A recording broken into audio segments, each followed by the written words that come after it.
안녕하세요, 여러분. 저는 전주 남부시장에서 순대국밥집 운영하는 조영경이에요. 올해 칠순인데 오늘은 제 속 시원한 복수썰을 들려드릴게요. 저는 30살에 남편을 잃었어요. 갑작스런 사고였죠.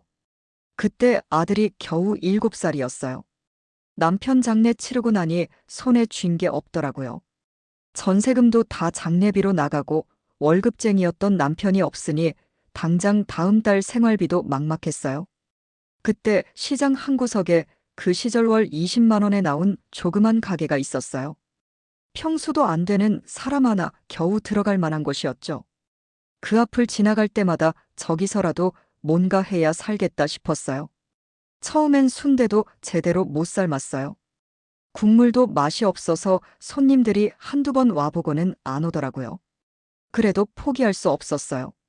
아들 하나만 보고 살았거든요. 새벽 3시에 일어나서 순대 삶고 뼈 우려서 국물 끓이고 정말 하루 종일 그 좁은 가게에서 살았어요. 손님 없는 낮 시간에는 아들 숙제도 봐주고 밥도 해주고 제일 힘들었던 건 아들이 학교에서 우리 엄마 냄새 나요라고 놀림받는다는 얘기를 들었을 때였어요. 아이들이 순대 냄새라고 놀렸대요. 그날 밤에 정말 많이 울었어요. 아들 앞에서는 울 수 없어서 화장실에 들어가서 소리 죽여 울었죠. 내가 이렇게 살아도 되나? 아들한테 미안하다는 생각만 들었어요. 그래서 그날부터 집에 들어가기 전에 시장 공중화장실에서 꼭 몸을 씻었어요. 찬물이어도 상관없었어요. 아들이 친구들한테 놀림받지 않게 하려고요. 겨울에는 정말 추워서 몸이 떨렸지만 그래도 씻고 들어갔어요.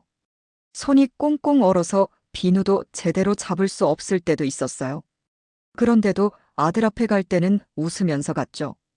엄마가 오늘 맛있는 거 해줄게. 우리 아들 많이 먹어야 해. 몇 년이 지나니까 단골 손님도 생기고 전주가 순대국밥으로 유명해지면서 관광객들도 오기 시작했어요. 그때서야 조금씩 여유가 생겼죠.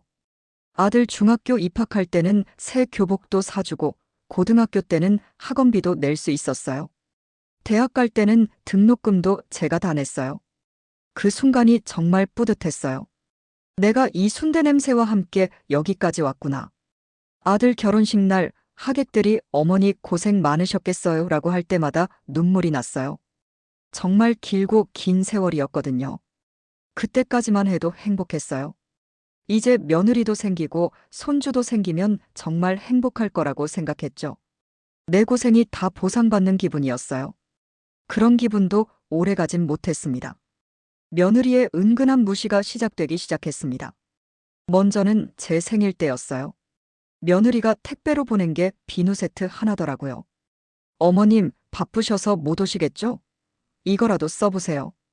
결혼 후 아들 집은 한 번도 가보지 못했습니다. 며느리가 늘 바빠서 못 오시죠?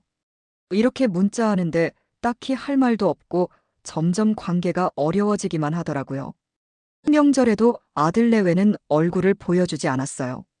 작년 설날에는 주변 가게 언니들은 온 가족이 다 모였는데 며느리는 몰디브에서 영상통화로 인사하더라고요. 어머님 안녕하세요. 저희는 몰디브에서 휴가 중이에요.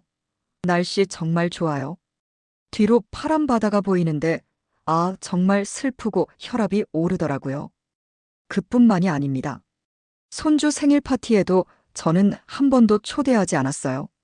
나중에 우연히 아들의 카톡 사진을 보니까 며느리 친정어머니는 참석하셨더라고요. 아들한테 물어보니까 엄마 장소가 좁아서. 좁기는 뭐가 좁아요? 순대국밥집 할머니는 격이 안 맞나 봐요. 너무 복잡한 생각이 드는데 아들에게 별소리 하지 못했습니다. 그리고 아들 내외가 힘든 건 아닐까 해서 명절에 가끔 얼굴 볼 때면 용돈. 봉투 주면 괜찮아요 하면서 안 받더라고요. 근데 나중에 손주가 우연히 한 말에서 들어보니 며느리가 친정에서 주는 건 받고 있더라고요. 친정 부모님 마음을 거절할 순 없잖아요. 그럼 시어머니 마음은 거절해도 되나요? 그리고 이건 제가 속이 좁은지 모르겠지만 결혼 5년 동안 며느리가 저한테 밥 해준 적이 한 번도 없어요. 제가 아플 때도 어머님, 죽 배달시킬까요? 하다가 제가 괜찮다고 하면 알겠어요. 어머님 쉬세요 하고 한 번도 챙겨준 적이 없습니다. 이건 진짜 제 마음에 상처가 컸던 사건이에요. 며느리가 반찬 떨어진다고 하길래 제가 정성스럽게 순대도 삶고 국밥도 끓여서 냉동 포장을 했어요. 새벽 4시부터 일어나서 순대 삶느라 3시간, 국물 우리느라 5시간 정말 정성 들여서 만들었죠. 그것도 모자라서 예쁜 용기에 나눠 담고 먹는 법까지 적어서 보냈어요. 며느라, 이거 냉동실에 넣어뒀다가 국물은 물 조금 넣고 끓이고 순대는 살짝만 데워 먹어. 우리 손주 좋아하는 맛이야. 그런데 일주일 뒤에 손주가 전화해서 하는 말이 할머니, 엄마가 할머니가 보내준 음식 다 버렸어요. 냄새 난다고 그리고 그런 건 할머니 집에 가서 먹는 음식이래요. 그 순간 정말 뭔가 가슴이 무너지는 기분이었어요. 새벽부터 정성 들여 만든 걸 냄새 난다고 버렸다니. 할머니, 저는 할머니 순대 제일 좋아하는데 엄마가 안 먹여줘요. 이게 사람이 할 일인가요? 시어머니 음식을 냄새 난다고 쓰레기통에 버리다니. 아들한테 얘기했더니 엄마, 며느리도 깔끔한 걸 좋아해서. 아, 그럼 순대국밥집 시어머니는 더럽다는 얘기네요? 순대국밥 버린 사건 이후로는 정말 참을 수가 없더라고요.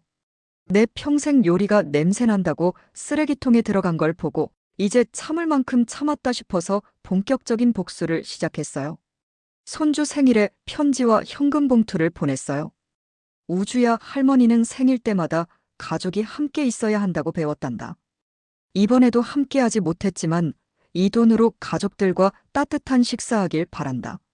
손주 우주가 아빠한테 할머니가 같이 밥 먹고 싶대요라고 하니까 아들이 결국 연락하더라고요.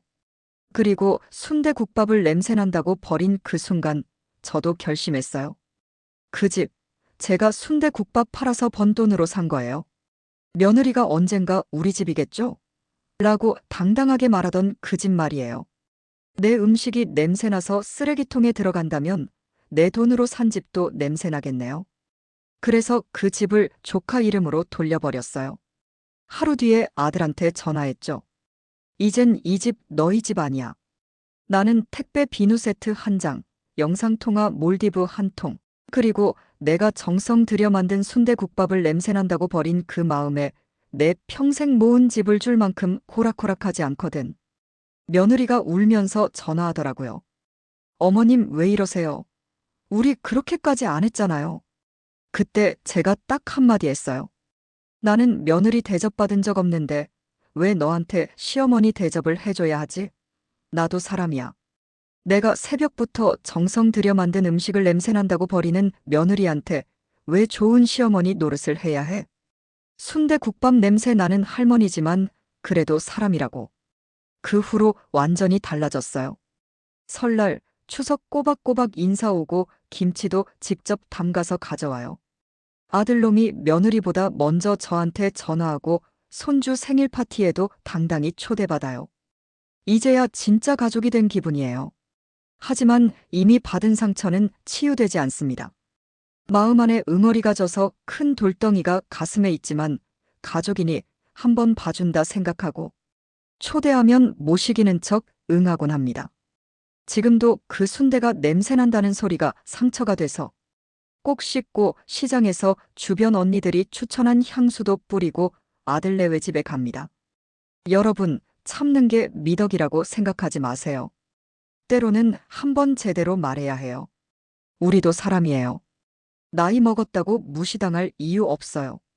며느리한테 잘해준 만큼 우리도 존중받을 권리가 있다고요. 한 번만 제대로 터뜨려 보세요. 그래야 진짜 가족이 누군지, 누가 소중한지 알게 돼요. 이런 속 시원하기도 하고 속 터지는 이야기 더 보고 싶으시죠? 구독과 좋아요 눌러주시면 다음엔 더 통쾌한 사이다. 실제 후기 썰로 찾아올게요. 댓글로 여러분의 사연도 들려주세요. 우리 시어머니는 이랬다. 우리 며느리는 더하다. 공감하고 함께 웃고 시원하게 풀어드릴게요.